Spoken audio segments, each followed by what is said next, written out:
Bonsoir à vous tous. Le Seigneur vous bénisse abondamment. Nous allons prendre un peu de l'avance par la grâce de Dieu en ce qui concerne les résumés des livres de la Bible. Ce matin, nous avons vu en fait le résumé du livre d'Exode, où le Seigneur avait délivré les Israélites de la main de Pharaon.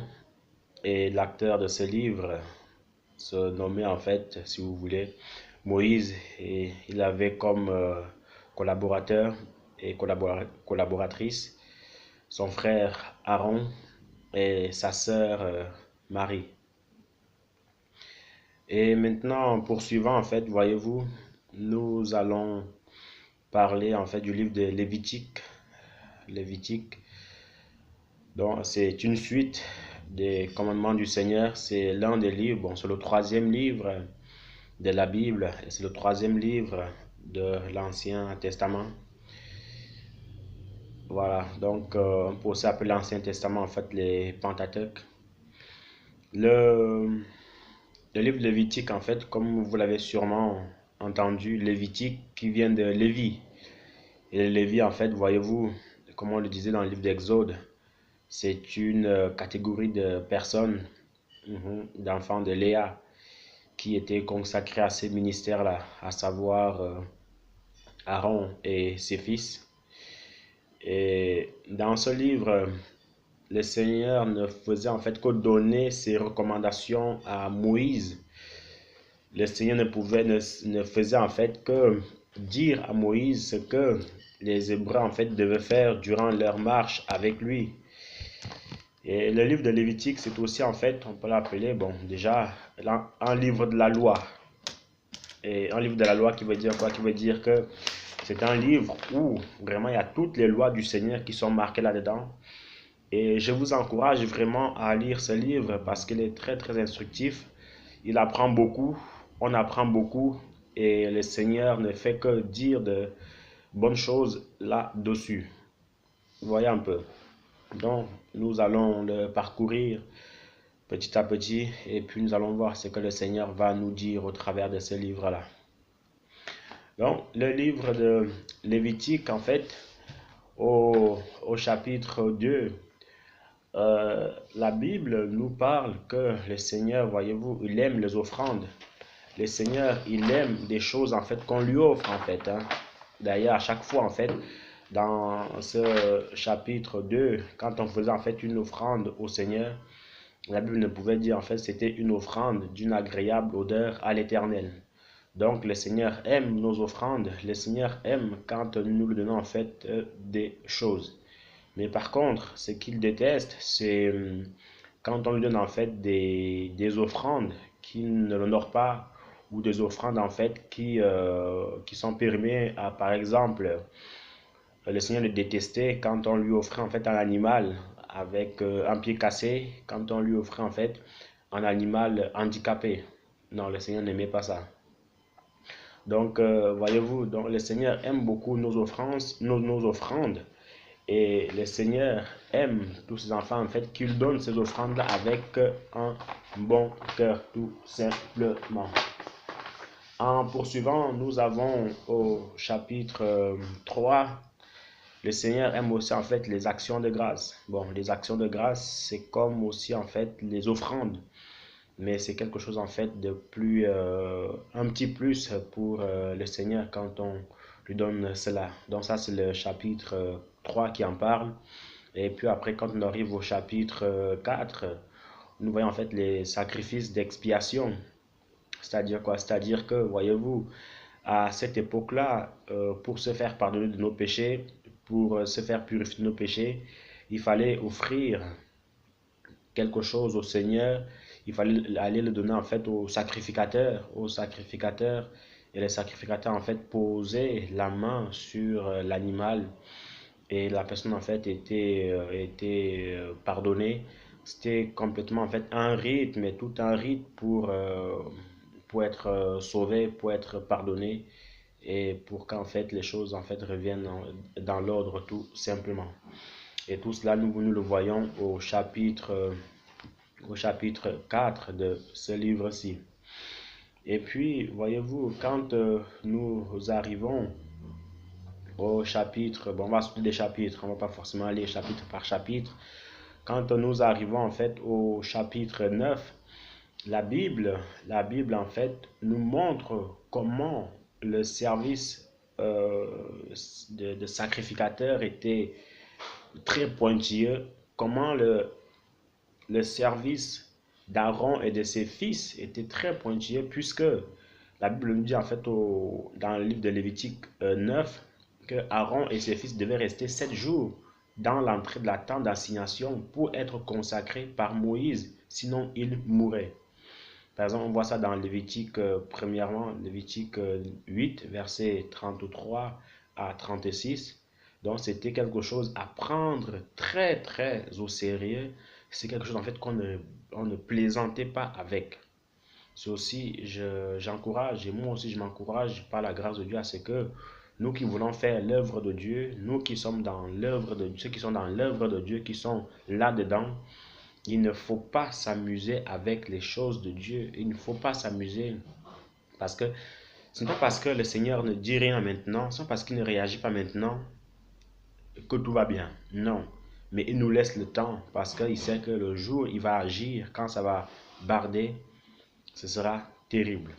Donc, si le Seigneur nous a placés devant pour lui ramener des âmes, si le Seigneur nous a fait la grâce de prêcher sa parole aux gens, alors faisons-le bien. Et quand on le fait, faisons-le avec amour.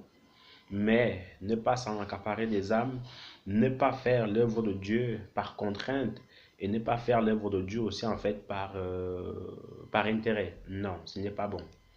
Donc, en poursuivant, quand on arrive par exemple aussi au chapitre 10, on voit en fait Nadab et Abihu qui étaient les deux fils d'Aaron, sacrificateurs aussi, mais comme on vient de le dire, l'œuvre de Dieu était tellement importante que celui qui s'amusait avec, celui qui badinait avec était frappé tout de suite.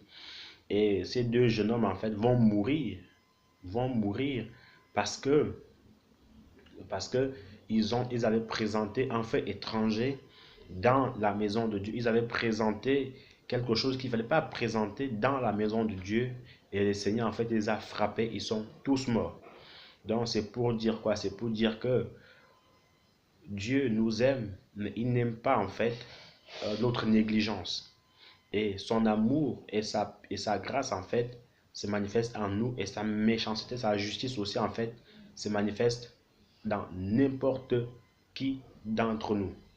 Donc, vraiment, frères et sœurs, soyons encouragés, soyons édifiés par cela, mais ne badinons pas en fait avec l'œuvre de Dieu.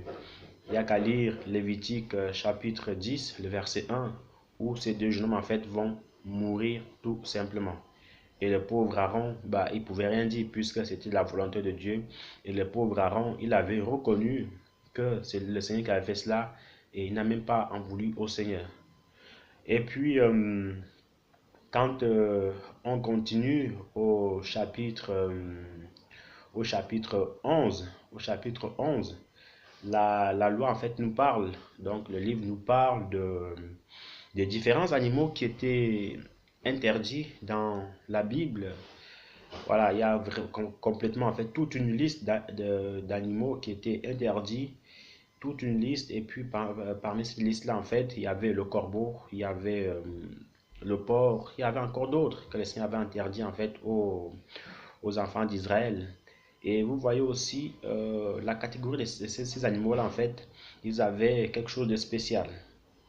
Donc je vous laisse seulement en fait lire ce chapitre 11 et puis le Seigneur va vous guider et le Seigneur en fait vous montrera pourquoi en fait ces animaux-là en fait étaient interdits. Mais après, bon, qu'on s'entend bien aussi, c'est interdit dans l'Ancien Testament. Mais quand le Seigneur Jésus-Christ en fait est venu, tout cela en fait a été aboli. Voilà pourquoi la Bible dit en fait que dans le Nouveau Testament, que tout ce que Dieu a créé est bon et rien ne doit être rejeté. Et l'apôtre Paul dira dans 1 Corinthiens 10, verset 25 que manger de tout ce qui se vend au marché ou manger de tout ce qui se vend en fait à la boucherie, car la terre est à Dieu ainsi que tout ce qui s'y renferme. Donc le porc y compris, bien évidemment. Et en poursuivant au chapitre, euh, au chapitre 12, au chapitre 12, on va un peu aussi en vitesse arrêtée, toujours dans le chapitre 11. Il y avait aussi bien évidemment dans la loi des animaux qui étaient permis, et puis on pouvait manger, mais c'est toujours permis en fait de nos jours. Et en sautant, quand on arrive au chapitre 12, la Bible nous parle en fait que on devait circoncire les enfants d'Israël, donc les nouveau-nés, dès le huitième jour. Dès le huitième jour, on devait les circoncire. C'est une loi en fait qui est très répandue chez les Juifs. Quand un enfant naît le huitième jour, on devait le circoncire. La question est pourquoi on doit le circoncire en fait le huitième jour? C'est tout simplement en fait, voyez-vous, c'est parce que quand un enfant vient de naître, il est encore bébé, nouveau-né, et puis quand on le circoncie en fait, voyez-vous, la douleur est moins grave. Il ressent moins la douleur quand il est nouveau-né comme ça que quand il va grandir. Par exemple, si on le circoncis le huitième jour, il aura moins mal que si on le circoncis en fait quand il a 1 an, 2 ans, 3 ans. Donc en fait, ça c'est aussi en fait la grâce de Dieu, la puissance de Dieu. Il sait pourquoi il a fait ça, il sait pourquoi en fait il a instauré. Et souvenez-vous aussi en fait de ce qui s'est passé dans le livre d'Exode, pendant que Moïse en fait est dans le désert, et puis la colère de Dieu, voyez-vous, s'est emparée, et puis qu'est-ce qui s'est passé? Séphora, animé par l'Esprit de Dieu, a dit à Moïse que c'est parce que on n'a pas circoncis notre fils que la colère de Dieu en fait s'est emparée contre nous. Et puis ils ont circoncis l'enfant et les choses en fait sont revenues à la normale. Donc en gros, le huitième jour pour les Hébreux, pour les Juifs, au jour d'aujourd'hui en fait reste que on doit couper les sexes en fait de l'enfant. Et après cela aussi, voyez-vous, l'enfant et la femme devaient rester impurs pendant 7 jours après avoir accouché. Par contre, regardez, quand la femme accouchait un garçon, il devait rester impur pendant 7 jours. Mais quand la femme devait accoucher en fait une fille, elle devait rester impure pendant 2 semaines. Ça, on le voit dans le livre de Lévitique, le verset 1 au verset 15. C'est un peu spécial parce que quand c'est une fille, elle devait rester impure pendant 2 semaines, 15 jours. Mais quand c'était un garçon, il devait rester impur pendant 7 jours, donc une semaine. En gros, c'était la moitié, si vous voulez. Ça aussi, en fait, ça faisait partie des lois du Seigneur. Quand on arrive au chapitre 13, la Bible, en fait, nous parle de la lèpre. Voilà, la lèpre. Si vous avez un peu écouté les vidéos précédentes, il y a une vidéo, en fait, où on va parler d'un homme qui était animé de la lèpre. Voilà, où le titre, c'est Toujours remercier le Seigneur dans les vidéos de YouTube.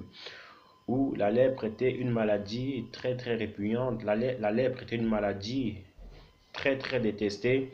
Et tous ceux en fait qui avaient la lèpre, voyez-vous, ils étaient mis à l'écart, ils étaient mis à côté, ils n'étaient même pas considérés en fait de la population.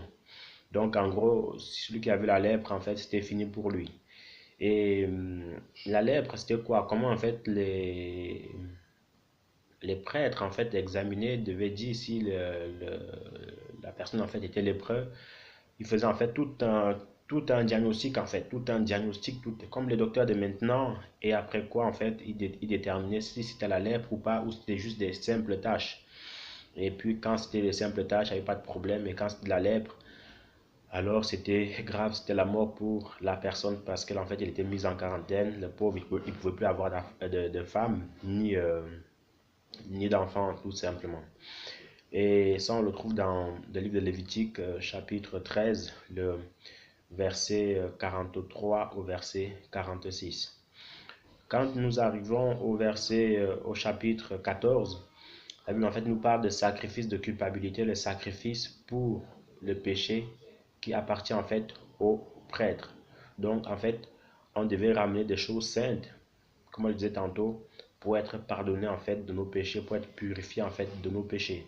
C'est pour cela, dans le Nouveau Testament, en fait, ce sont des choses qui sont interdites maintenant. Parce que la Bible dit dans le livre d'Hébreux que car il est impossible maintenant que le sang du bouc et du taureau ôte le péché. Car il est impossible que le sang du bouc et du taureau ôte le péché. Dans l'ancienne alliance, c'était permis. Mais dans le nouveau, ça ne l'est plus. Parce que c'est Jésus-Christ en fait qui vient, qui a ôté, comme la Bible dit, Jean-Baptiste le disait, voici l'agneau de Dieu qui ôte le péché du monde. Donc c'est Jésus-Christ en fait qui a ôté nos péchés. Et c'est Jésus-Christ en fait qui nous les pardonne tout simplement. Donc il n'y a plus de sacrifice de quoi que ce soit, ni d'aucun animal. C'est des choses en fait à retenir parce que si vous ne les savez pas, ben, on risque de se faire déplumer par les faux. On risque de se faire déplumer par les faux. On risque de se faire déplumer par les faux. Et puis en fait, c'est... Donc en poursuivant, nous avons au chapitre 15 qui nous parle en fait, voyez-vous, de l'impureté de l'homme et de la femme. Oui, bien évidemment, parce qu'il y avait des moments où la femme, dans son impureté, en fait, l'homme ne devait pas la toucher. Et l'homme aussi, en fait, voyez-vous, il avoue aussi, en fait, son impureté. Donc, la Bible nous parle au chapitre 15, tout simplement. Et quand on arrive au, au chapitre 18, un chapitre très important que je vous invite aussi vraiment à méditer sur l'inceste, en fait. Hein, l'inceste et sur la nudité. Voilà, parce que c'est des choses en fait que nous négligeons beaucoup, mais qui peuvent en fait nous jouer des tours par la suite. Je m'explique. La Bible nous dit en fait que un enfant ne doit jamais voir la nudité en fait de sa mère ni de son père. Un enfant ne doit jamais voir la nudité de sa tante, ainsi de suite, et vice versa. Mais voyez-vous, au jour d'aujourd'hui en fait, ce, ce chapitre-là, en fait, est très, très négligé, où on voit en fait des mamans se promener nues devant leurs enfants. On voit des tantes, des tatas, des tontons se promener nus devant leur petit-fils ou leur neveu. C'est pas bon du tout devant le Seigneur. Ça peut être en fait des malédictions qui sont en train de se passer. Ça peut être des malédictions en fait qui sont en train de nous imprégner. Mais nous, on ne fait pas attention à ça. Mais devant le Seigneur, c'est gravissime. Donc, la Bible nous dit aussi en fait que un homme ne devait jamais prendre pour femme sa tante et une tante ne devait jamais prendre pour mari son neveu, ainsi de suite. C'est des choses que nous voyons d'aujourd'hui en fait où on voit les cousins, cousines se marier, où on voit en fait les oncles marier leur nièce et les tantes marier leur neveu. C'est pas bon devant les seigneurs, ce sont des abominations, c'est des péchés en fait. Et c'est comme ça, voyez-vous, en fait, qu'on ouvre la porte au diable. C'est comme ça, en fait, que le diable rentre sournoisement dans nos familles sans qu'on s'en rende compte. Mon ami, si tu as besoin d'une femme, pourquoi tu vas chercher seulement, en fait, ta cousine? Est-ce que c'est seulement ta cousine que tu as vue parmi les milliards de femmes qui existent dans le monde? Toi, ami, si tu veux une femme, pourquoi tu vas prendre seulement ta nièce? Il y a des milliards de femmes dans le monde. Alors, marie-toi avec une femme avec laquelle tu n'es pas parenté. C'est des malédictions que tu es en train de prendre. Donc, vraiment, il faut éviter ça il faut éviter ça de manière complète et de manière catégorique. Sinon, la colère de Dieu s'abattra sur vous et puis ce n'est pas bon en fait. Hein. Donc, je vous invite pour plus d'informations à lire ce chapitre 18. Et quand on continue, nous avons le chapitre 19 qui est aussi très intéressant, qui nous parle en fait des incisions, à savoir les piercings, les tatouages et tout ça. Aujourd'hui, en fait, c'est la mode. C'est celui qui a plus de tatouages, en fait, qui est plus à la mode. Mon ami, devant le Seigneur, la mode n'est rien, c'est zéro, zéro pointé, nul. Donc, toi qui as 40 tatouages, toi qui as des tatouages sur tout ton corps, il faut les enlever. Ce sont des choses qui n'honorent pas le Seigneur, ce sont des choses en fait qui vont t'apporter des maladies par la suite. Donc, il faut les enlever. Le Seigneur t'a créé bien comme tu es et ne te fie pas en fait à la masse et ne te laisse pas aller par la masse tout simplement. Donc, vraiment, vous qui avez des tatouages, des piercings, il faut enlever toutes ces choses-là parce que c'est diabolique, c'est Satan qui est derrière toutes ces choses-là. Maintenant, vous me direz, oui, mais un petit tatouage, ça suffit. Non, ça ne suffit pas. Un tatouage reste un tatouage. C'est comme un péché. Il n'y a pas de petit péché, il n'y a pas de grand péché. Un péché reste un péché. Mais le Seigneur t'appelle à te repentir. Le Seigneur t'appelle en fait à enlever toutes ces choses-là pour qu'il t'accueille convenablement en fait dans sa maison. Je vois en fait quelqu'un qui s'est dit qui est converti et puis en fait il met toujours en fait les mêmes habits au quotidien que quand il est dans le monde. Il est tatoué de tous les côtés, il a des boucles d'oreilles, des piercings et puis il se dit né de nouveau. Mon ami, tu n'es pas né de nouveau, tu n'es pas né de nouveau. Tu es même pire parfois qu'un païen. Tu es pire qu'un païen par ton accoutrement, tu es pire qu'un païen par ta façon de faire. Certes, vous me direz, Dieu peut me juger. Non, non, non, non, non, non, il faut pas prendre les versets hors contexte à dire que Dieu peut me juger. La Bible dit complètement dans 2 Corinthiens 5, verset 17, que quiconque, celui qui est né de nouveau, est devenu en fait une nouvelle créature. Les choses anciennes sont passées. Voici, toutes choses sont devenues nouvelles. Alors, si tu es né de nouveau, on doit voir cette nouvelle naissance en toi. Mais pas dire que je suis né de nouveau et puis la même chose du monde reste en toi. Certes, on peut comprendre peut-être les premiers mois, le deuxième, le troisième mois de la nouvelle naissance, oui. Mais après, quand tu es au bout de 5, 6 mois, un an de conversion, et que tu es encore comme ça, c'est que tu as besoin d'une délivrance complète, tu as besoin de la grâce de Dieu, et puis laisse la Bible à côté, et puis répands-toi d'abord, et puis tu pourras en fait faire l'œuvre de Dieu.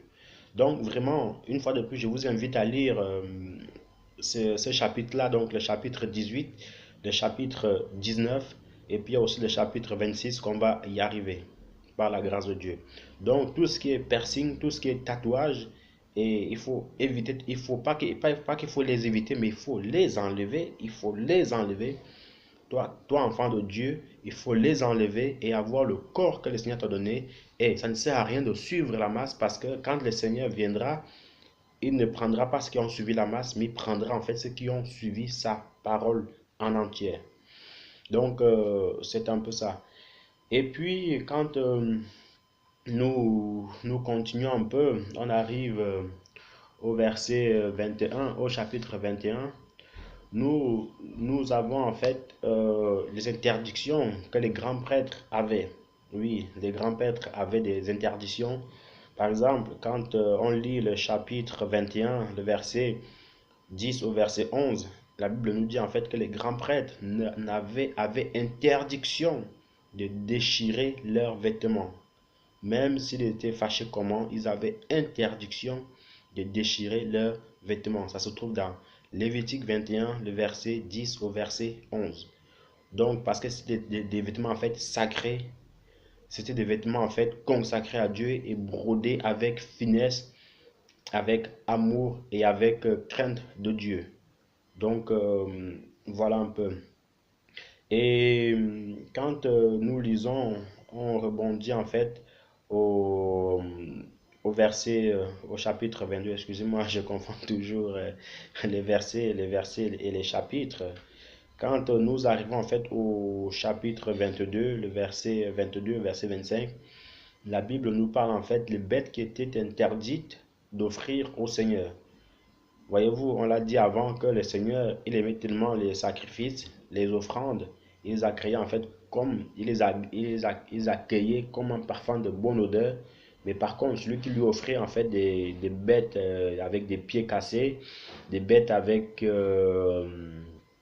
handicapées, il ne les agréait pas. C'était comme une insulte au Seigneur en fait. Et c'est pour ça, c'est comme si maintenant vous offrez quelque chose à un président, vous l'offrez en fait un chien, un chien avec une patte cassée, ou un chien en fait qui n'a que une oreille, un œil. Comment est-ce qu'il va accueillir cela? Il va même vous mettre, il risque même de vous mettre en prison. Donc c'est pareil avec Dieu. Donc c'est un peu ça. Et puis pour terminer, quand nous arrivons au au chapitre 26, c'est un chapitre que je vous invite vraiment à lire aussi. Il est très, très, très édifiant. Il s'agit en fait des bénédictions et les malédictions du Seigneur. Ce qui est bien avec Dieu, c'est que il commence toujours par les bénédictions, donc il commence toujours par les biens. comme quoi il veut toujours notre bien. Mais après, si on ne veut pas ce bien-là, alors il passe par le mal. Donc, dans ces bénédictions-là, le Seigneur nous dit en fait que en observant ces commandements, il fera de nous en fait l'élite.